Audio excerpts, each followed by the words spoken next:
Ново издание на нашата напладна е Добар ден и добре ни дојдовте. Денеска ќе разговараме за насилството, затоа што изминатиот период постојано во полициските билтени се информираме за семено насилство и во нечиот град Охрид, што можеби порано и не беше многу чест случај, но ќе анализираме што го поттикнува семејното насилство, како општо да се препознае насилството и кога треба да се реагира со нашата гостинка Јасмина Јовчевска, психолог и гешталт психотерапевт. Добар ден и добре ни дојдовте. Адријана, добар ден. Драго ми е што еве повторно после подолго време се гледаме и секако благодарам на поканата. Така, ајде да започнеме да секогаш како што велиме од почеток. Што опфаќа терминот семено насилство? Дали само се мисли на физичкиот напад и да кажеме дека има и психолошко и емотивно насилство? Така, еве да започнеме. Значи, семејното насилство е за жал доста сериозен проблем во денешницата и опфаќа различни форми, како што кажавте, на физичко, психолошко, телесно, полово или сексуално, економско насилство. Значи, тоа е една форма на една злоупотреба, малтретирање, чија што цел е нели да се понижи, да се омаловажи жртвата, односно преку таа емоционална манипулација да се направи едно злоставување, тоест да се воспостави контрола. И секако, за да биде семено, мора да се одвива зад затворени врати, како што кажавте, меѓу четири зида, односно внатре во една вонбрачна или брачна заедница, или пак без разлика дали имаме деца или немаме деца, во секој случај децата се тие кои што без разлика дали ќе бидат предмет на насилството или се сведоци на самото насилство. Како да се препознаат првите симптоми на насилникот? Како да се препознае насилникот? Така, видите, всушност насилникот, еве на прв поглед како што ние сакаме да кажеме, не е психопат, не е личност нели која е пореметена како што најчесто ние нели се изразуваме. Всушност тоа се луѓе кои што се услужливи, кои што се онака на прв поглед симпатични, харизматични. Тоа се личности кои што имаат доста социјални контакти. Лица, значи кои што навистина се вредни и делуваат онака со достоинство на прв поглед, и токму тоа е она причината, значи кога особата нели кога ќе формира една врска, една партнерска релација, всушност тоа е она што ја привлекува на прв поглед. Секако тука се и оние стилови на приврзаност и љубов, меѓутоа тоа е, за тоа би ни требало уште една емисија, нели? Затоа што тоа е некоја друга тема, сега бидејќи денешната тема ни е семено насилство. Многу е значено да знаете дека жртвите всушност се секогаш послаби и финансиски зависни, и затоа на прв поглед изгледа како да немаат друг избор и тие се држат во тој круг. Кругот е секогаш насилство, страв, надеж и обратно. И цело време остануваат нели во тој однос. Сега тука, еве некако би сакала тоа насилно однесување да го поделам во три фази. Значи, насилството не почнува секогаш нели она како што ние на прв поглед го гледаме видливо. Има и невидливо насилство и токму баш од оној невидливиот дел започнува.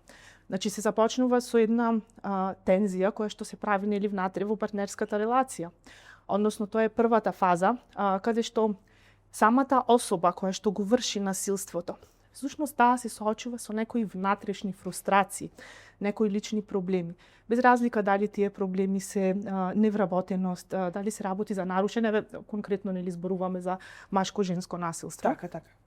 Нарушен машки идентитет, може да биде слаба емоционална регулација, значи може да се случи да самата особа нешто доживеала во детството, односно како некој научен модел на однесување, значи самата да доживеала насилство и самата таа внатрешна фрустрација која што се јавува кај личноста, она ние во психотерапијата ги викаме неразрешени проблеми, односно самиот неразрешен проблем, кога нема да се направи некоја позитивна промена, всушност имаме доста насобрана тензија, акумулација на бес.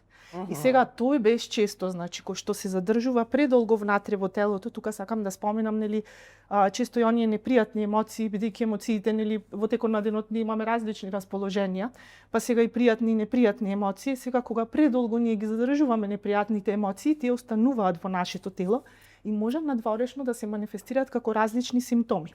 Сега, кога ова би го поврзала со насилството, што се случува? Таа внатрешна фрустрација која што се јавува кај лицето, кај личноста, заради тензијата која што ја чувствува внатре во телото, почнува да ја вади надвор. И за жал првите, да речам, директни етикетирани се токму најблиските. Во случај кога се работи за партнерска релација, тоа е партнерот, партнерката еве и децата во секој случај. Како што сватите се врши манипулација, Така, како влијае таа манипулација врз перцепцијата на жртвата? Се прави една манипулација, значи тоа е она веќе втората сега фаза која што ја спомнавме, нели? Првата фаза почнува со притисокот кој што се прави во самата врска, преку вербално понижување, преку малтретирање, преку нели сите тие навредливи однесувања зборови и веќе во втората фаза значи имаме ние отворено насилство, каде што може да имаме агресивно однесување, кршење по дома. Може да се случи да имаме злоупотребување, значи сексуално злоставување, значи на жртвата, па затварање. Тоа веќе е втората фаза, за да во третата фаза веќе ние имаме една фаза на така наречено стишување или фаза на меден месец. Оваа фаза, значи во оваа фаза личноста всушност во оваа фаза самата личност почнува да плаче, да моли, односно мислам не на жртвата, туку на насилникот. Некако се извинува, па и купува подароци, па ветува дека никогаш повеќе ова нема да го направам. И сега тука што се случува? Токму е таа она фаза на емоционална манипулација, како што вие кажавте, во третата фаза, каде што кај самата жртва на насилството се јавува една надеж. Токму таа надеж дека ќе ќе се подобро одработите. А всушност тоа е најопасното нешто, точно, така? Да, најопасното затоа што всушност тука веќе самата жртва на насилство веќе има над неа воспоставено контрола. А кај неа е доста интензивиран стравот, значи стравот е главниот она нели во позадина изворот на стрес. Самиот страв кој што се случува тука. И да кажеме таа фаза на ветување, извинување е најопасната фаза. Така, најопасната фаза затоа што еве пак ќе се повторам, ќе кажам дека кога насилникот во случајов се извинува, се враќа, плаче, моли, ветува дека никогаш нема да се повтори насилството, жртвата тука во себе си мисли, ајде, оке, ова ќе се промени. Ќе дадам шанса. Така, ќе дадам шанса, па и најчесто простува нели во партнерски врски. И потоа повторно запаѓа уште повеќе во тој круг. А од друга страна се јавуваат и тие чувства на вина и на срам. И имаме едно префрлање на одговорноста од страна на насилникот. Ова е многу важно што сакам да ви го кажем, затоа што насилникот вика, види што ме натера да направам. Значи тука се префрла одговорноста од оној кој што е насилник на жртвата, па кај неа се јавува она чувство на сомнеш, можеби вистина јас сум виновна. Се преиспитува себе. Така, да, се преиспитува и се јавува нели популарно сега како термин го имаме како гаслайтинг, ќе го слушнете. Значи каде што веќе и самата почнува да се сомнева во себе. И целото тоа е некако како круг во кој што одново и одново жртвите се враќаат и остануваат едноставно во тој однос. Значи остануваат ради тие ветувања и така, да. Која е таа психолошка бариера која што ги задржува во тој токсичен однос, да кажем? Благодарам на прашањето. Ова навистина е прашање кое што јавноста многу се прашува. Така, да, и по социјални мрежи често читаме и често нели ќе сретнете, па зашто останала во тој однос. Тука би ги напоменала психолошките механизми кои што прават една особа која што е жртва на семејно насилство да остане во тој токсичен однос, ако можам така да го наречам. Имаме тука една фаза така наречена Стокхолм синдром. Сега, тој Стокхолм синдром е всушност она љубов и приврзаност. Малце претходно сега на почетокот од емисијата ви спомнав, каде што имаме една љубов и приврзаност, значи тој стил атачментот, како таа го формирала од детството, стилот значи на заљубување, каде што нели кога насилникот надворешно не е онака личност која што од старт делува страшно, нели имаме една социјална маска, односно како еве би можеле да кажеме луѓе со две маски, едната за во јавност, а другата за приватно позади затворени врати. И токму таа љубов и приврзаност ја одржува жртвата во тој однос, се држи со тоа во тој однос. Понатаму ги имаме оние ирационални убедувања и уверувања.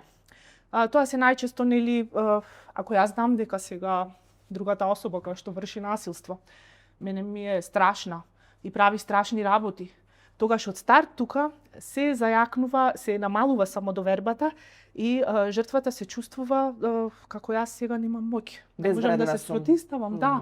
Безвредна сум, меѓутоа и не можам тука да се спротиставам затоа што како би се спротиставила на некој кој што е посилен од мене.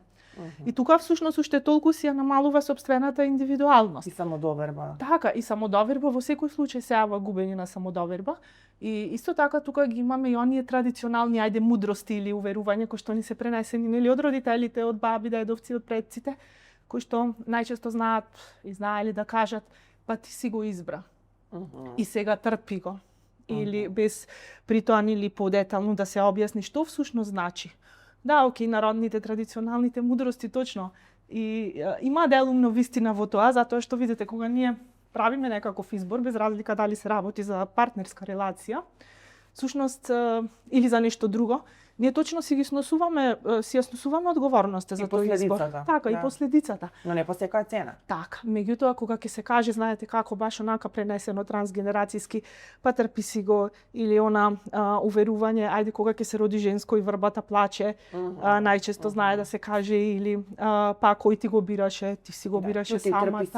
Така, кјути, трпи, седи си. И сите тие всушност кај жртвата предизвикуваат едно уверување, значи кога викам уверување, тоа е ирационално, невистинато, непроверено, ама веќе внатрешно кај неа се вградува како нешто што е вистина. И она си го сваќа како вистина, да, тоа е, всушност и тука уште толку се зајакнува тоа чувство на срам. Што ќе се случи сега јас ако пријавам? Така. Затоа што ако пријавам јас, не знам, еве, ќе ми се исмеваат, ќе останам сама. Така, ќе останам сама, тоа чувство значи да не останам сама. Дали понатаму ќе најдам некој друг партнер? Сега какви последици оставаат се овие работи врз децата, кога ќе има деца и они кога ќе гледаат не само физичко, а и психолошко насилство, значи имаме и психичко насилство. Какви трауми, затоа што сум сигурна дека оставаат трауми. Така. Какви се последиците? Да. Адријана, за жал, се повеќе сме сведоци, нели, децата се тие кои што најмногу го, односно ги доживуваат тие трауматски искуства, затоа што еве тие се првите, нели, еве да ги наречам подсистемчиња, бидејќи еве замислете го семејството дека е еден систем кој што се состои од повеќе подсистеми. Сега тие подсистеми се всушност членовите во тоа семејство. И важно е семејствата во текот на својот живот, бидејќи имаат доста нови животни улоги, значи се менуваат постојано. Многу е важно да има тука една комуникација, доверба со цел и понатаму да имаме една позитивна потреба, да имаме здрави функционални семејства кои што нели во насока на позитивен раст и развој. Меѓутоа, што се случува тука кога имаме нешто што се случува однадвор, како фрустрација која што понатаму се пренесува во случај како што кажав, еве, таткото, мајката, па тие неразрешени фрустрации нема да ги, нели, да се исконсултираат со стручно лице, да ги решат едноставно, да ги заокружат. Таа фрустрација се пренесува на дечињата. За жал еве во форма, значи, на агресивно, на насилно однесување. И тие често пати се сведоци, затоа и кога нешто се случува, обично дечињата се тие кои што пројавуваат различни симптоми, и затоа се вели дека кога детето има некаков симптом, значи нешто се случува во семејството. Сакам да кажам дека се почнува и завршува во и со семејството. И со тоа сакам да потврдам дека насилството всушност не е нешто што наследуваме. Тоа се учи, се стекнува.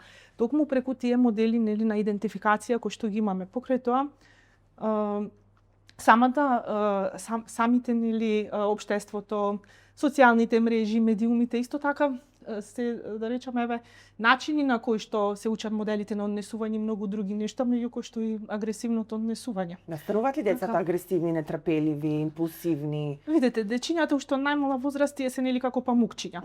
Сето она што го гледаат, го имитираат, па преку игрите знаат да го пренесат, и сега секако кога имаме цртање, еве, во предучилишна возраст со насилна содржина, често пати тоа веќе кај децата се рефлектира како еден модел на однесување, па тие понатаму можат да го одразат врз игрите со другите дечиња, нели, со другарчињата. И ете, кога ќе пораснат понатаму, нели, да се случи да влизат во насилни банди, или па тоа да го рефлектираат и дома, значи да станат самите тие, ајде, не насилници, да го наречам, ама поагресивни. Така, да станат поагресивни. Меѓутоа и во училиште да постигнат слаби академски перформанси, често пати се случува да отсуствуваат од наставата, да бегаат. Понатаму во периодот веќе на адолесценција, кога се случуваат доста промени, нема само бегство од наставата, има бегство општо од семејството. Како да сакаат да се борат, значи да замислат подобра иднина, затоа што веќе предолго биле и хронично изложени на стрес. Кај возрастните, исто така и жртвите кои што се жртви на семејно насилство, нели, без разлика дали е партнерката или сопругата. кај нив може да се развие едно, ајде така да го наречеме PTSD или посттрауматско стресно расстройство, кој што може да се манифестира и психолошки и телесно преку симптоми. Значи на телесно ниво може да се јават главоболки, мигрени, може да се јават вртоглавици, се јава тахикардија, се јава отежнато дишење, се јава диареја, додека на психолошко ниво значи се јава пад на фокусот и на концентрацијата, значи зафатени когнитивниот дел од мозокот. Понатаму се јавуваат анксиозност и панични напади како резултат на хроничната изложеност на стрес. Исто така се појавуваат и депресивни симптоми, каде што може да продолжи како една хронична депресија со суицидални помисли.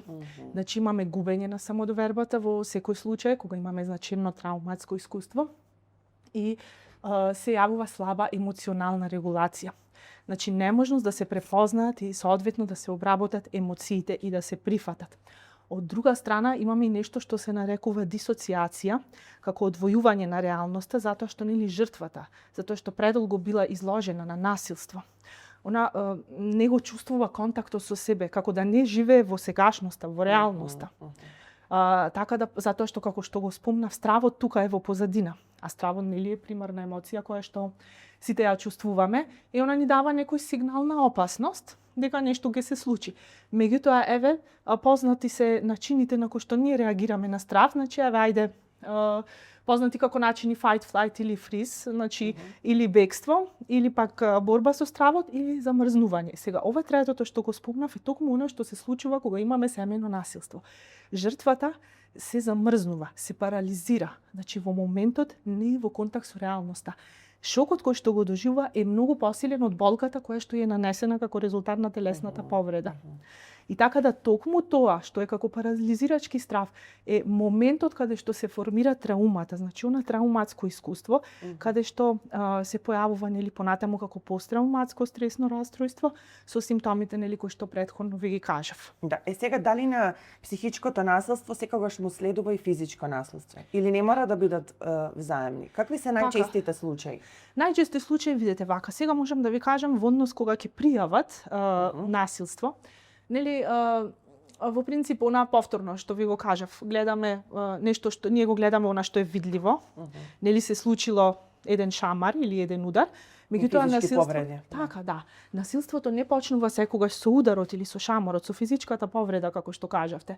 Тоа почнува всушност кога личноста ќе се изгуби внатрешно сама во себе. Тоа значи дека за да функционира една партнерска релација и еден брак, важно е ние две единки да се сретнеме со она што го носиме во себе, со сите аспекти на личноста, значи со нашите ранливости и тука преку довербата, преку комуникацијата, нели да се одржи таа релација или двете индивидуи понатаму да растат, како што кажав и претходно, во насока на раст и развој позитивен. Меѓутоа, кога една единка и нормално е дека има доста предизвици, нели во партнерската релација и во бракот. Меѓутоа значено е кога ако се разговара да понатаму нели подобро се спречи отколку да се лечи, преку таа комуникација, преку таа доверба која што се гради внатре во партнерската релација, да може значи прво да се тргне од разрешување на оние внатрешни конфликти, секој што ги носи со себе, значи промената да ја започне од себе. И тука би се надоврзала со една изјава која што ние користиме во психотерапија, дека промената всушност се случува тогаш кога ние ќе се прифатиме онакви какви што сме, а не кога ќе станеме нешто што не сме. Кога се обидуваме да станеме нешто што не сме, затоа што и токму тука е парадоксот, затоа што ние не можеме да ги промениме другите, меѓутоа секогаш можеме да тргнеме да се промениме себе си. Пријавуваат ли жртвите семејно насилство? Видите како кога ќе се јават на терапија. Охрабрени ли се сега повеќе од претходно? Препознавање има се повеќе и повеќе. Меѓутоа сепак има се уште еден дел од луѓето кои што тоа го кријат. Како што кажав, тука предолго, значи ги има чувствата на срам и на вина, го кријат тие. Тоа може би додека ние сега во моментов разговараме во емисија, некој позади 4 зида го трпи тоа насилство и го крие и се плаши. Меѓутоа не го пријавува. Не го пријавува, предпоставам, затоа што нема првично страв, во никој случај немаат подршка од околината, има една недоверба. Затоа често ќе ги слушнете изјавите, ајде претеруваш, предчувствителна си, тоа ти е до хормоните, или најчесто па види, ова и не е толку страшно што се случи. Всушност и самата жртва тоа си го прави. Еве ќе се повторам пак во онаа фаза на емоционална манипулација, во онаа фаза на помирување, нели, кога сторителот на насилството повторно се враќа кон жртвата и ја моли да му прости. Всушност кај неа кога ќе се појави надежда, таа си вика, окей, тогаш тој е добра душа, ова се случи само еднаш, нема да се повтори повеќе. И всушност уште повеќе тоне во таа агонија. Кој е советот? Како да реагираат жртвите кои ќе приметат? Тешко е, нели кажавме, да се... Да. Најтешко е да се направи првиот чекор. Значи да се охрабрат да го пријават. Веќе во денешно време ние имаме се повеќе, да речам, здруженија кои што работат против нели семејното насилство, се ангажираат. Доста еве во училиштата, значи од она што го знам, многу мои колеги и колешки во училиштата работат преку најразлични психоедукативни семинари и работилници, каде што најмала возраст ги едуцира нели дечињата, затоа што факт е дека насилството не почнува, ние конкретно еве денеска се задржавме за партнерски релации, за семејно насилство, меѓутоа тоа почнува многу повеќе порано, почнува во училиште, нели како булинг, она што еве ајде да се изразам, доста е застапено нели како тренд. Имаме сајбер насилство, нели она што го гледаме преку социјалните мрежи. Така. Меѓутоа важно е дека има поддршка, не само од оние институции од државните органи, нели центрите за социјална работа, тука не ги спомнав. Најзначено е да го направи единката првиот чекор. Кога она ќе го направи првиот чекор, ќе го пријави насилството, се друго е полесно. Исто така е значено жртвите на семејно насилство да работат и со обучени терапевти, значи да се пријават и на семејна терапија, затоа што самата семејна терапија нив ќе им помогне да се справат со соодветно, значи да можат да научат да ги регулираат емоциите, првично да се справат со нападите на анксиозност, на панични напади, значи едноставно да научат нови механизми за справување со животните предизвици, а исто така преку анализирање на самата траума. Тоа е малку подолготраен процес на работа, меѓутоа доколку самото семејство сака, затоа што ние не работиме само со еден член, работиме со целото семејство, доколку семејството е спремно и сака да се промени, тогаш се работи нели на реинтегрирање, така, и со двајцата и со децата, кои што нели ако ги има во семејството. Да, само да кажеме дека и мажите се тие кои што трпат насилство, затоа што имаме и жени насилници, да не бидеме сватени дека само жените. Апсолутно, да. За жал, така. Така, да, ви благодарам за ова што го потенциравте. Значи, немаме само мажи насилници, имаме и жени, и ту многу повеќе од психолошки аспекти жените знаат да нанесат или она емоционално насилство врз мажите. Може би физички ете се послаби да речам, така, меѓутоа постои Иако еве ние некако знаеме многу повеќе да кажеме мажите се тие кои што го вршат насилството, меѓутоа тоа е обострано. Затоа што пак ќе се повторам сега, не почнува со еден удар, туку почнува со партнерската релација, со една врска, каде што имаме меѓусебно неприфаќање, меѓусебна нетолеранција. Значи, меѓусебно непризнавање на она што едниот партнер го прави на другиот. И тука не мислам само на машкото, кон женскиот пол, и обратно. Зошто имаме толку многу насилство во последниот период? Што е она кое што го испровоцира тоа насилство толку многу да е застапено околу нас? Така, има за жал се почесто насилство и тоа од секаков тип. Значи и во училиштата, и во домот, и деца кон родители, и родители кон деца. Значи постојано се информираме од полицијата за такви случаи. Така. Има за жал се повеќе случаи, значи не само на семејно насилство, насилство од било каков тип. Претпоставувам дека во денешно време веројатно се повеќе и повеќе постои една нетолеранција, една меѓусебна нетрпеливост и како што кажав, кога некој се соочува со некој внатрешен проблем, важно е тоа да го извади на површина. Ако не е во состојба сам, да секогаш да побара стручно лице, затоа што еве и ние како стручни лица, психолозите, психотерапевтите низ целата држава, значи стоиме на располагање. Секогаш кога има, не се почнува секогаш со насилство, пак ќе повторам. Се почнува од внатрешен конфликт, внатрешна фрустрација која што имаме заради најразлични проблеми со кои што се соочуваме, без разлика дали сме се соочиле со загуба на, да речам, смрт на блиска личност, дали сме се соочиле со невработеност, дали сме се соочиле злоупотребата тука на психотропни супстанции, алкохолизмот не ги спомнав, кој што исто така тие се исто така дел и всушност оние моделите на однесување кои што нели се пренесуваат од примарното семејство. Сите тие уствари се работи за еден сплет на лични проблеми кои што повторно ако не се разрежат индивидуално, значи повторно се враќаме на оној момент на промената, ако не се променам јас соодветно, таа фрустрација, значи да научам да се носам со животните предизвици, тогаш нема да ја вадам надвор. Значи главниот апел е жртвите да пријавуваат. Така, и секако институциите да реагираат кон насилниците соодветно. Така, да. Добро е ова што го спомнавте, затоа што тука има се отвара едно прашање што кога системот не реагира. Или не реагира доволно. Немаат за тоа, не се охрабруваат пошто немаат доверба во системот, нели? Така, добро што го кажавте, да, освен на оној примарен страв, внатрешниот страв кој што се јавува кај жртвата, се појавува нели стравот, односно самата недоверба кон системот. Сега што се случува? Кога системот не реагира соодветно, кај насилникот се јавува така наречено едно чувство на неказнивост, тоа е уствари во психологијата на насилникот. И сега тој вика вака, ако гледам дека за ова што го направив, не ми е пресудено ништо, немам казна, значи од старт ми се дава дозвола да можам тој понатаму да го правам. Затоа што казната не е само правна мерка, туку психолошки има функција на поставување на граници. Особено кога се работи за насилството, многу е важно да се постават јасни граници. На она што е дозволено, што не е дозволено да се прави. Осебно кога се работи, а насилството не е дозволено во никој случај, нели? И го осудуваме. Така, да, меѓутоа многу насилници всушност ги тестираат тие граници. Ги тестираат границите прво преку вербално понижување, потоа преку малтретирање и целта е насилникот значи да не ја изгуби контролата. Значи самата практика на насилното однесување не е губење на контрола. Затоа што тој е изгубил контролата, туку е баш напротив опит да се воспостави некаква контрола.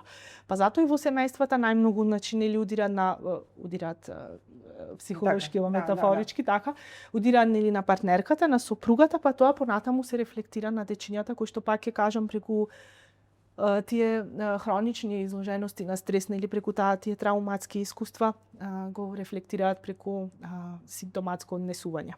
Се охрабруваат ли, и вие сте важна алка во целиот процес, се охрабруваат ли да зборуваат со вас?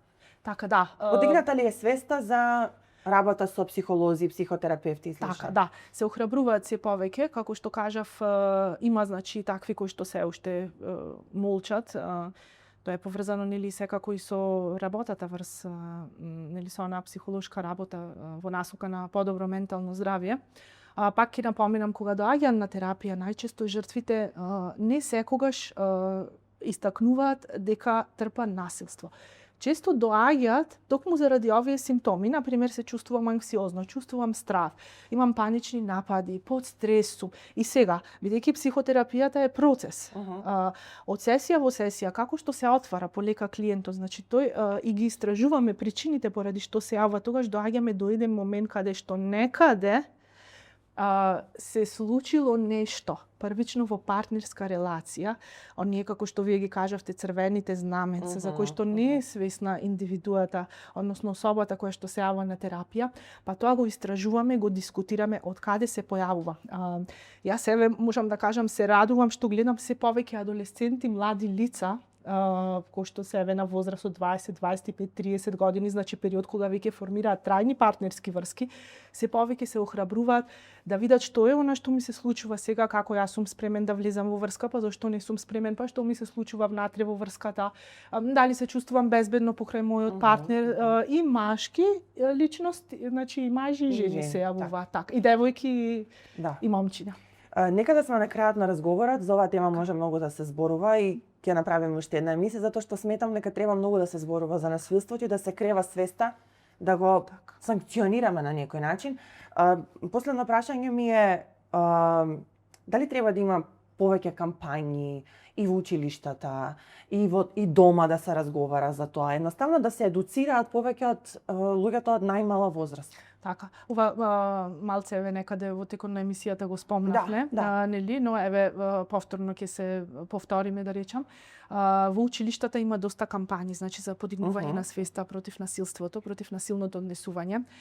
Доста семинари, работилници се одржуваат, значи ги одржуваме ние како стручни лица и надворешни работилници, значи на одредени теми и не само на теми кои што се од областа насилство, туку теми кои што се од област како стравот, стресот, анксиозност, панични напади, перфекционизам, значи прокрастинација. Баш тука ќе искористам приликата да кажам дека во соработка со моја колешка од Сдружение Јас имам кој што функционира нели на 3 подрачја како нејзин соработник и официјално дел од тоа здружение. Организиравме изминатиот период, изминативе 5 месеци работилници и тие беа работилници во вид на семинари за личен раст и развој, каде што разговаравме на повеќе теми. Тие се така структурирани, значи со комбинација на когнитив бихевиор терапија и гешталт психотерапија, значи меѓутоа и преку презентации и дискусија да се охрабра. Тоа не е групна психотерапија, далеку од тоа, меѓутоа се повеќе структурирани како работилници, како психоедукативни работилници и семинари, со цел да се подигне нели свеста за менталното здравје. Па од тоа значи произлегуваат и доста теми, доста неразрешени, ајде да ги наречам дилеми, кои што секако и луѓето ги охрабруваме да се јават на индивидуална терапија, значи со терапевт. И секако пак ќе напоменам, значено е да се направи првиот чекор. Првиот чекор е храброста да се јавите и да се отворите пред непознато лице за она што се случува и понатаму да работите на истото, а потоа се друго е полесно. И секако тука пак ќе повторам институциите, значи има и доста здруженија, значи SOS линиите, значи кои што отворени се. Така, отворени се, да, постојано, така да од аспект на една психосоцијална поддршка која што ја има и е навистина достапна, посебно во денешницата, нели,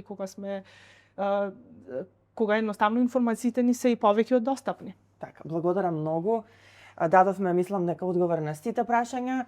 Повторно ќе се видиме, се надевам дека ќе разговараме за попозитивни теми од ова, но секако мораме да ја креваме свеста, затоа што ова навистина е загрижувачки и бројките сами говорат за тоа, а и сите овие информации кои што секојдневно ги слушаме.